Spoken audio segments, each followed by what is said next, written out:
قاف، قرآن مجید کی قسم کہ محمد صلی اللہ علیہ وآلہ وسلم پیغمبر خدا ہیں۔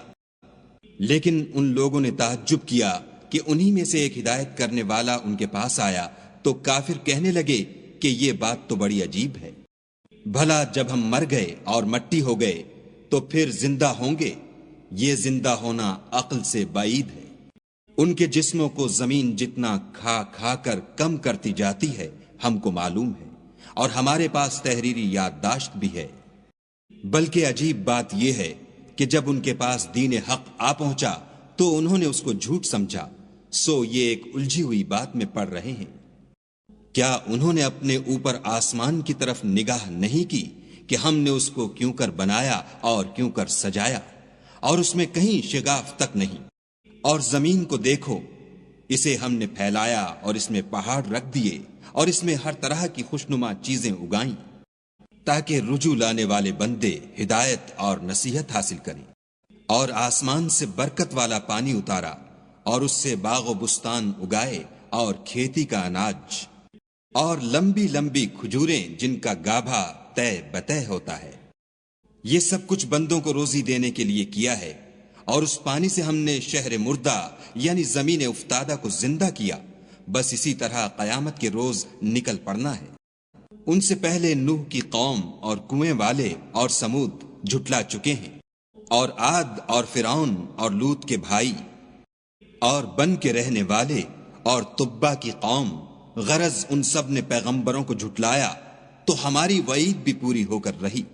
کیا ہم پہلی بار پیدا کر کے تھک گئے ہیں؟ نہیں، بلکہ یہ اثر نو پیدا کرنے میں شک میں پڑے ہوئے ہیں۔ اور ہم ہی نے انسان کو پیدا کیا ہے، اور جو خیالات اس کے دل میں گزرتے ہیں ہم ان کو جانتے ہیں، اور ہم اس کی رگے جان سے بھی اس سے زیادہ قریب ہیں۔ جب وہ کوئی کام کرتا ہے تو دو لکھنے والے جو دائیں بائیں بیٹھتے ہیں لکھ لیتے ہیں۔ کوئی بات اس کی زبان پر نہیں آتی مگر ایک نگہبان اس کے پاس تیار رہتا ہے۔ اور موت کی بے ہوشی حقیقت کھولنے کو طاری ہو گئی۔ اے انسان، یہی وہ حالت ہے جس سے تو بھاگتا تھا۔ اور سور پھونکا جائے گا، یہی عذاب کی وعید کا دن ہے۔ اور ہر شخص ہمارے سامنے آئے گا، ایک فرشتہ اس کے ساتھ چلانے والا ہوگا اور ایک اس کے عملوں کی گواہی دینے والا۔ یہ وہ دن ہے کہ اس سے تو غافل ہو رہا تھا، اب ہم نے تجھ پر سے پردہ اٹھا دیا تو آج تیری نگاہ تیز ہے۔ اور اس کا ہم نشین فرشتہ کہے گا کہ یہ اعمال نامہ میرے پاس حاضر ہے۔ حکم ہوگا کہ ہر سرکش ناشکرے کو دوزخ میں ڈال دو۔ جو مال میں بخل کرنے والا، حد سے بڑھنے والا، شبہ نکالنے والا تھا، جس نے خدا کے ساتھ اور معبود مقرر کر رکھے تھے، تو اس کو سخت عذاب میں ڈال دو۔ اس کا ساتھی شیطان کہے گا کہ اے ہمارے پروردگار، میں نے اس کو گمراہ نہیں کیا تھا بلکہ یہ آپ ہی رستے سے دور بھٹکا ہوا تھا۔ خدا کہے گا کہ ہمارے حضور میں رد و قد نہ کرو، ہم تمہارے پاس پہلے ہی عذاب کی وعید بھیج چکے تھے۔ ہمارے ہاں بات بدلہ نہیں کرتی اور ہم بندوں پر ظلم نہیں کیا کرتے۔ اس دن ہم دوزخ سے پوچھیں گے کہ کیا تو بھر گئی؟ وہ کہے گی کہ کچھ اور بھی ہے۔ اور بہشت پرہیزگاروں کے قریب کر دی جائے گی کہ مطلق دور نہ ہوگی۔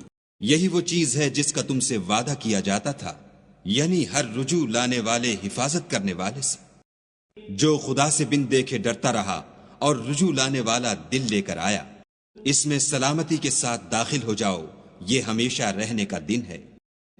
وہاں وہ جو چاہیں گے ان کے لیے حاضر ہے، اور ہمارے ہاں اور بھی بہت کچھ ہے۔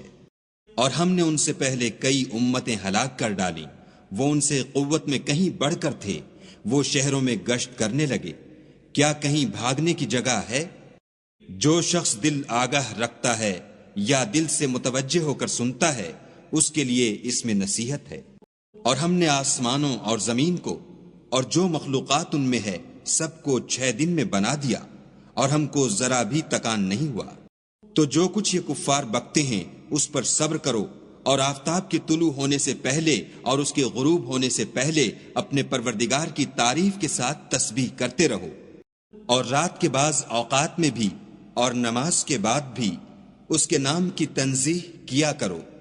اور سنو، جس دن پکارنے والا نزدیک کی جگہ سے پکارے گا جس دن لوگ چیخ یقیناً سن لیں گے وہی نکل پڑنے کا دن ہے۔ ہم ہی تو زندہ کرتے ہیں اور ہم ہی مارتے ہیں اور ہمارے ہی پاس لوٹ کر آنا ہے۔ اس دن زمین ان پر سے پھٹ جائے گی اور وہ جھٹ پٹ نکل کھڑے ہوں گے۔ یہ جمع کرنا ہمیں آسان ہے۔ یہ لوگ جو کچھ کہتے ہیں ہمیں خوب معلوم ہے، اور تم ان پر زبردستی کرنے والے نہیں ہو۔ پس جو ہمارے عذاب کی وعید سے ڈرے اس کو قرآن سے نصیحت کرتے رہو۔